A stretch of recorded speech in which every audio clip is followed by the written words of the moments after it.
सरयू के पावन तट पर आज मैं खड़ा होकर आप सभी के दर्शन प्राप्त कर अपने आप को बहुत सौभाग्यशाली मानता हूं। ये भूमि प्रभु श्री राम की जन्मभूमि है। हनुमान जी स्वयं यहां विराजमान है। ये भूमि आचार्य नरेंद्र देव और राम मनोहर लोहिया की भूमि है। ये भूमि बाबा रामचंद्र, जिन्होंने अंग्रेजों के खिलाफ किसान आंदोलन किया था, उनकी भूमि है। और ये भूमि काकोरी से अंग्रेजों को परास्त करने वाले हमारे वीर सेनानी अशफाक उल्लाह खान की भी भूमि है। ये भूमि 4 तीर्थंकर ऋषभदेव जी, भगवान अजीतनाथ जी, सुमतिनाथ जी और अनंतनाथ जी की भूमि है। ये भूमि को मैं बार बार प्रणाम करता हूं। मित्रों, ये भूमि ने सालों तक प्रभु श्री राम लल्ला के जन्म स्थान के लिए संघर्ष किया। यहां अनेक बार विनाश भी हुआ, निर्माण भी हुआ, मगर हर बार विनाश पर निर्माण के ने विजय प्राप्त करी। इस सदी में भी हजारों लाखों लोगों ने प्रभु श्री राम के जन्म स्थान पर बलिदान दिए। पीढ़ियों तक पगड़ी नहीं पहनी, सालों तक जूते नहीं पहने, कई पीढ़ियों तक मीठा नहीं खाया। कई संतों महंतों ने अपने देह का त्याग किया, मगर प्रभु श्री राम की जन्मभूमि पर मंदिर निर्माण का स्वप्न सच नहीं हुआ। आजादी के 75 साल पहले बाद नरेंद्र मोदी जी देश के प्रधानमंत्री बने। मित्रों, आजादी के वक्त हमारे पहले गृह मंत्री सरदार पटेल ने सोमनाथ के ज्योतिर्लिंग का पुनर्निर्माण किया था। याद रखिएगा, 75 साल पहले। और 75 साल के बाद आज हम सब देश के सभी लोग और करोड़ों विदेशों में बसते सभी श्रद्धावान लोग सौभाग्यशाली है कि देश के प्रधानमंत्री नरेंद्र मोदी जी ने श्री राम लल्ला के भव्य मंदिर का शिला पूजन करने का काम किया है। इसका भूमि पूजन किया है। इसको रोकने के लिए ये सपा बसपा कांग्रेस जब भी शासन में रहे ढेर सारे कृत्य किए। आप सभी को याद होगा, भैया याद है या नहीं है? कार सेवकों पर गोली चलाई थी, याद है या नहीं है? राम सेवकों पर डंडे चलाए थे, याद है या नहीं है? राम सेवकों को मारकर मां सरयू में बहा दिया गया था, याद है या नहीं है? वो सब होने के बावजूद आज आपने पूर्ण बहुमत के साथ भारतीय जनता पार्टी की सरकार बनाई। श्री नरेंद्र मोदी जी इसके प्रधानमंत्री बने और आज मैं देख कर आया हूं राम लल्ला का मंदिर वही स्थान पर आज जोर शोर के साथ बन सके। जो रोकना चाहते थे वो सभी को मैं कहना चाहता हूं, रोक सके तो रोक लो, किसी में रोकने का दम नहीं।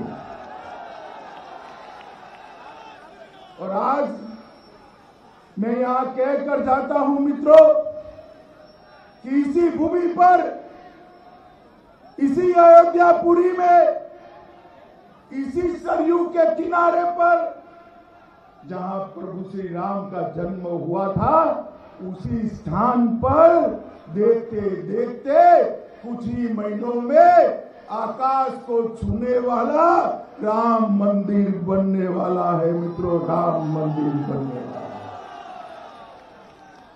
मगर हम सब के लिए, अयोध्या वासियों के लिए, यूपी के निवासियों के लिए, देश के श्रद्धावान नागरिकों के लिए ये सोचने का सवाल है, इतने साल रामलल्ला को टेंट में क्यों रहना पड़ा?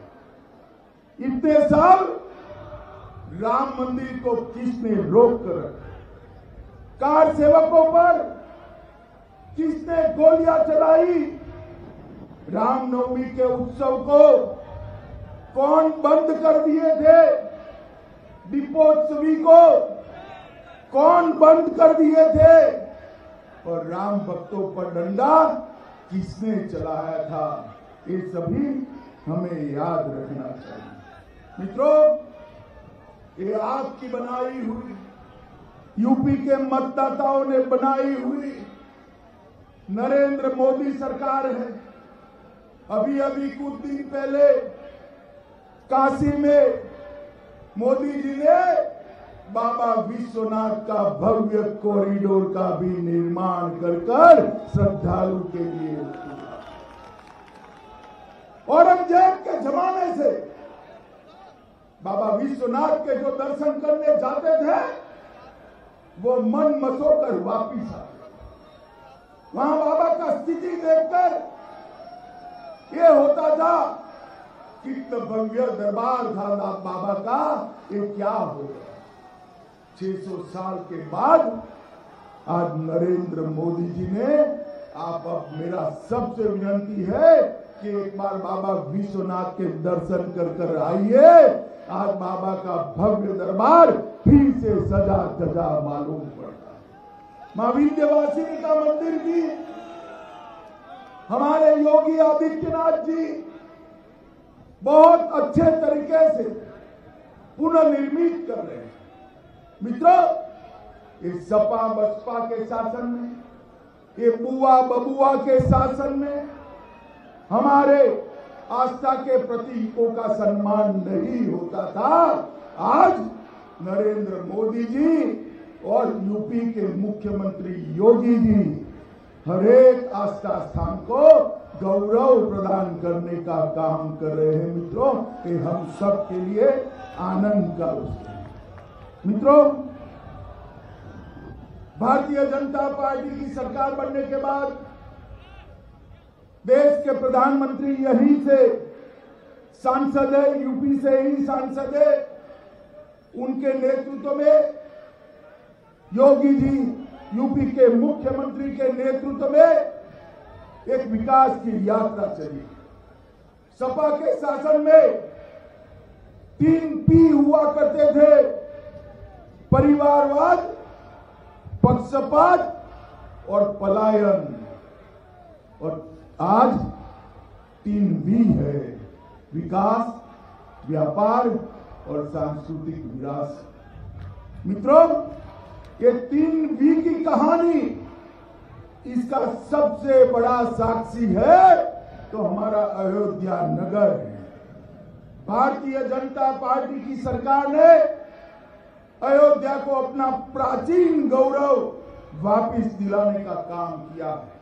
यहां पर प्रभु श्री राम के नाम के साथ जुड़कर श्री राम अंतर्राष्ट्रीय हवाई अड्डा बन रहा है, जो दुनिया के सभी स्थानों से राम भक्तों को अयोध्या लाने का काम करेगा। मित्रों, अयोध्या यहां पर ट्रेन का रेलवे स्टेशन भी ऐसा अद्भुत बन रहा है, देश भर से संत महंत श्रद्धालु आएंगे, अयोध्या की भूमि पर पैर रखते ही उनको मालूम पड़ेगा कि अयोध्यापुरी में आ गए हैं। इसका भव्य रेलवे स्टेशन बन रहा है। राजर्षि दशरथ के नाम के साथ जोड़कर एक मेडिकल कॉलेज भी बन रही है, जिससे मेरे अयोध्या के युवाओं को डॉक्टर बनने के लिए बाहर नहीं जाना पड़ेगा। यहाँ पर एक आयुर्वेदिक कॉलेज भी बन रही है और पूर्वांचल एक्सप्रेसवे ये सभी जिलों को जोड़ने वाला 341 किलोमीटर लंबा एक्सप्रेसवे जो सारे अवध क्षेत्र को जोड़ेगा, लखनऊ, सुल्तानपुर, अयोध्या, अंबेडकर नगर, आजमगढ़, बाराबंकी, अमेठी, मऊ और गाजीपुर, ये पूर्वांचल एक्सप्रेसवे विकास का एक बहुत बड़ा मार्ग बन गया। पवित्र राम की पौड़ी का कायाकल्प चालू है। मैंने टीवी पर दीपोत्सव देखा था मित्रों। टीवी पर देखते हुए भी आंखों में से अश्रु की धारा बहता है। ऐसा भव्य दीपोत्सव हमने यहाँ देखा। यहाँ पूरे बड़ा बस का अड्डा बनने वाला है, मल्टी लेवल पार्किंग की सुविधाएं बनने वाली है, सारे बिजली के तार आप जो ऊपर लटके हुए देखते हैं वो अंडरग्राउंड होने वाले हैं, गटर भी अंडरग्राउंड होने वाली है। और अयोध्या आप सबको मालूम पड़े ऐसे फिर से एक बार प्रभु श्री राम की नगरी के रूप में प्रस्तावित होने वाली है। यहाँ पर कई सारे ऐतिहासिक कुंड है, भरत कुंड, हनुमान कुंड, सीता कुंड, गणेश कुंड, दशरथ कुंड, ये सारे कुंडों को पुनर्जीवित कर मां सरयू के पवित्र जल से भरकर उसका सौंदर्यीकरण चालू होने वाला है। यहाँ पर प्रभु श्री राम के नाम के साथ जोड़कर युवाओं खास ताली बजाना, प्रभु श्री राम के नाम के साथ जोड़कर एक यूनिवर्सिटी भी बनने जा रही है। मित्रों, योगी जी के शासन में हमने लक्ष्य रखा है, एक बार फिर से आप आशीर्वाद दीजिए, हम यूपी को देश में नंबर 1 राज्य बनाने की दिशा में आगे बढ़ रहे हैं। मोदी जी ने हर घर के अंदर शौचालय, बिजली, गैस, शुद्ध पीने का पानी, गरीब को घर और कई सारी स्वास्थ्य की सुविधाएं और 2 साल से डबल राशन मगर मुफ्त राशन पहुंचाने का काम ये भारतीय जनता पार्टी की सरकार ने किया। हमारा यूपी आज देश की दूसरे नंबर की अर्थव्यवस्था बन चुका है मित्रों, और इसको भी आगे ले जाना है। मुझे बताइए, ये सपा बसपा बुआ बबुआ यूपी को आगे ले जा सकते हैं क्या? जोर से बोलो, ले जा सकते हैं क्या? उनके राज में तो ठेले भर भर कर कैश के नोटों की गड्डियां मिल रही है, गड्डियां मिल रही है। ये समाजवादी हिंसा की दुर्गंध पूरे यूपी में फैल रही है। आज जब रेडें डल रही है, उनके पेट में उबाल हो रहा है, उबाल हो रहा है। मित्रों, आपको तकलीफ है? ये काले धन वालों के यहाँ रेड पड़े, इसमें आपको तकलीफ है? जरा जोर से बोले, तकलीफ है? मोदी जी ने रेड डालनी चाहिए, नहीं डालनी चाहिए? भाई अखिलेश, आपको क्या तकलीफ, क्या तकलीफ? मित्रों, ये बुआ बबुआ, ये कांग्रेस पार्टी कभी यूपी का विकास नहीं कर सकती। मित्रों, पहले जब सपा का राज्य था, यहां पूरे उत्तर प्रदेश में गुंडों का, माफिया का बोलबाला था। हमारे लोग पलायन करा दिए जाते थे। आज योगी जी की सरकार आई है, पलायन करने वाले पलायन कर रहे हैं मित्रों, भाग रहे हैं।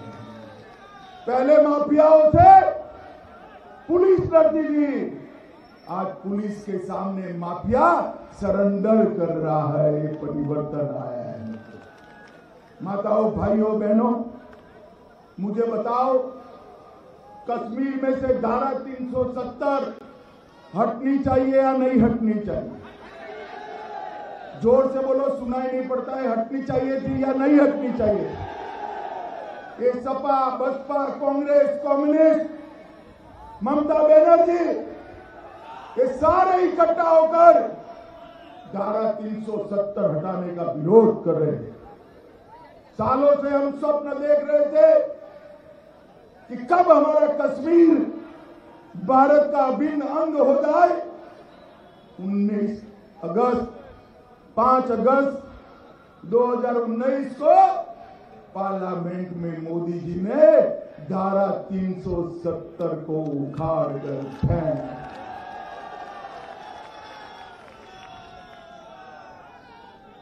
अखिलेश अयोध्या में वोट मांगने आए तो पूछना, भाई कार सेवकों का दोष क्या था? आपकी सरकार ने क्यों गोली चलाई? कार सेवकों का दोष क्या था? आपने क्यों संतों पर डंडे बरसाए? राम सेवकों पर क्यों डंडे बरसाए? ये धारा 370 हटे, इसमें आपको क्या आपत्ति है? मित्रों, ट्रिपल तलाक जाना चाहिए या नहीं जाना चाहिए? जोर से बोलो, जाना चाहिए या नहीं जाना चाहिए? अब मोदी जी ने हटा दिया, ये लोग रोना रो रहे, ट्रिपल तलाक लाओ, ट्रिपल तलाक लाओ, ट्रिपल तलाक लाओ। अखिलेश बाबू, आपकी दूसरी पीढ़ी भी आ जाएगी ना धारा 370 वापिस आने वाली है, ना ट्रिपल तलाक।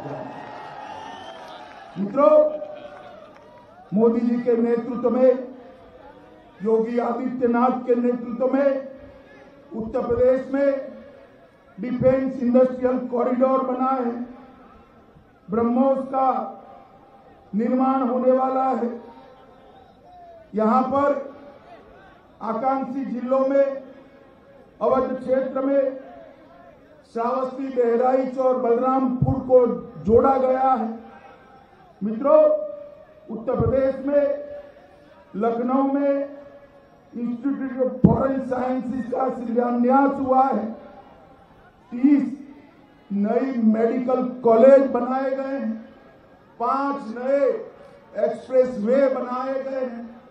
और उत्तर प्रदेश के विकास के साथ, भारत के विकास के साथ साथ मोदी जी ने भारत को सुरक्षित करने का काम किया। ये कांग्रेस पार्टी की सरकार थी, सपा बसपा उसका समर्थन करते थे। आए दिन पाकिस्तान से आलिया, मालिया, जमालिया घुसते थे, हमारे जवानों के सर काट कर ले जाते। और ये बेशर्म कांग्रेस पार्टी इनके माथे पर छू नहीं रही। आपने मोदी जी की सरकार बना दी, पूर्ण बहुमत दे दिया, उरी और पुलवामा में हमला किया। उनको लगा अभी भी मनमोहन सिंह की सरकार है, वो भूल गए भारत में सरकार बदल चुकी है। कांग्रेस, सपा, बसपा की सरकार नहीं है, भारतीय जनता पार्टी की सरकार है और नरेंद्र मोदी प्रधानमंत्री। 10 ही दिन के अंदर मोदी जी ने एयर स्ट्राइक और सर्जिकल स्ट्राइक कर पाकिस्तान के घर में घुसकर आतंकवादियों का सफाया कर। आप सहमत हो या नहीं हो? जोर से बोलो, हो या नहीं हो? और जोर से बोलो, हो या नहीं हो? ये राहुल बाबा कहते हैं क्यों सर्जिकल स्ट्राइक कर रहे हो? आप उसका प्रूफ लाइए। मित्रों, ये लोग जब आपका जनादेश मांगने आए, तनिक पूछना उनको, देश को सुरक्षित अब तक आपने क्यों नहीं किया? मोदी जी ने देश को समृद्ध करा, शिक्षित करने का प्रयास कर रहे हैं और सुरक्षित भी किया। फिर से एक बार यहां चुनाव होने वाला है। 3 बार उत्तर प्रदेश में भारतीय जनता पार्टी पर कृपा करी है। मित्रों, भारतीय जनता पार्टी पर कृपा करी। 14 में करी, 17 में करी, 19 में करी। अब मुझे बताइए, कल से 22 शुरू होने वाला है। 22 के चुनाव में भाजपा को जिताओगे क्या? अरे सुनाई नहीं पड़ता है, जिताओगे क्या? कमल के निशान पर बटन दबाओगे क्या? 6 की 6 सीटें अयोध्या की जिताओगे क्या? योगी जी को फिर से मुख्यमंत्री बनाओगे क्या? मोदी जी के हाथ मजबूत करोगे क्या? तो मेरे साथ दोनों हाथ उठाइए, उठाइए दोनों हाथ। अंत तक वहां पर भी, ये बाजू भी, सभी लोग संत महात्मा भी उठाए, विजय के संकल्प का मुट्ठी बीचे और बोलिए भारत माता की, भारत माता की, भारत माता की। बोलो जय श्री राम, जय जय श्री राम।